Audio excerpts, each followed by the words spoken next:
C'est le moment de jeter un coup d'œil à ces événements qui sont restés dans l'ombre cette semaine avec mes deux collaboratrices. Fanny Olivier est affectatrice parlementaire à notre bureau d'Ottawa et Marie-Hélène est absente cette semaine. C'est Véronique Prince qui est avec nous à Québec. Elle est correspondante parlementaire. Bonjour à vous deux. Bonjour. Bonjour. Véronique, je commence avec vous. Les députés de la CAQ étaient à peine assermentés cette semaine que déjà, il y en avait certains qui avaient des manifestants devant leur bureau pour leur rappeler qu'il y a des négociations importantes qui s'en viennent à Québec. Là. Oui, c'était un accueil à leur bureau de comté. Vous allez voir sur les images, ils étaient peu nombreux quand même, les syndiqués, mais c'était pour envoyer un message, presque pour leur dire qu'on les attend avec une brique et un fanal, mais en même temps, on va laisser le temps à la négociation de se faire. En fait, vous avez peut-être l'impression que ça revient vite, justement, des manifestations pour faire entendre aux députés que des négociations avec les employés de l'État s'en viennent. C'est vrai que ça revient vite parce que la dernière convention collective avait été signée il y a 3 ans seulement et on se rappelle que ça n'avait pas été facile. Il y avait eu des grèves rotatives, il y avait eu des manifestations.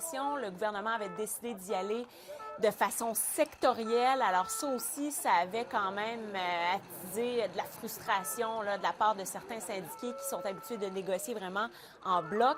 Alors cette fois-ci, ce qu'ils disent au gouvernement, c'est n'oubliez pas que nous, on va vous faire part de nos attentes dans le coin de Noël et que les négociations commencent officiellement au printemps. Alors, préparez-vous. On va être prêts à manifester s'il le faut. Écoutez bien le président de la CSQ, Éric Gingras.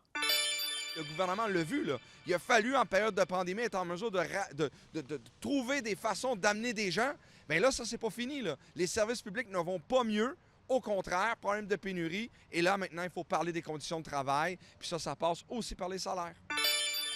Et je vous rappelle que celle qui est au Conseil du Trésor, c'est encore Sonia Lebel. Elle a été reconduite dans ses fonctions et elle aura un mandat quand même spécial, hein, c'est-à-dire de faire en sorte que l'État soit...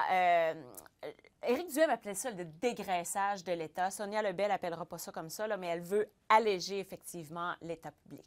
Bon, et un petit rappel amical de la part des syndiqués. C'est toujours utile. Hein?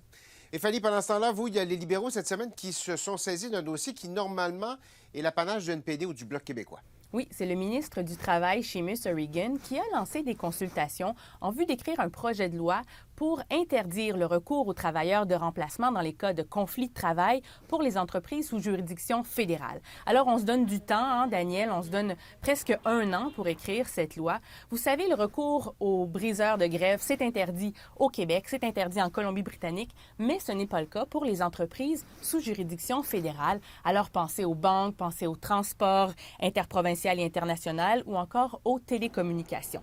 Donc, on veut empêcher les entreprises d'embaucher des travailleurs de remplacement en cas de conflit de travail. Pourquoi? Eh bien, parce que ça enlève du pouvoir de négociation aux travailleurs et ça prolonge souvent aussi la durée des conflits de travail. Les libéraux, il faut le savoir, avaient promis aux dernières élections un projet de loi dans ce sens, mais seulement pour les cas de lockout. Alors, avec l'entente qu'on a signée avec le NPD, on élargit et on inclut également les cas de grève. C'est pour ça qu'on a pu voir Alexandre Boulris du NPD aux côtés du ministre du Travail, Seamus O'Regan, dans son point de presse cette semaine. Fait intéressant, Daniel, les libéraux avaient voté contre le projet de loi anti-briseurs de grève du NPD en 2016. Alors, qu'est-ce qui a changé depuis? Le ministre explique que selon lui, c'est la situation du marché du travail qui a changé. Les bloquistes, eux, n'ont pas manqué de rappeler qu'ils avaient déposé pas moins de 11 projets de loi depuis leur création, spécifiquement pour interdire le recours aux briseurs de grève. Évidemment, aucune de ces initiatives n'avait réussi. C'est certain que ça n'a rien à voir avec le gouvernement minoritaire ou l'entente néo-démocrate. Certain. Comme par hasard, hein? Comme par hasard. Fanny à Ottawa, Véronique à Québec, merci à vous deux. Au revoir.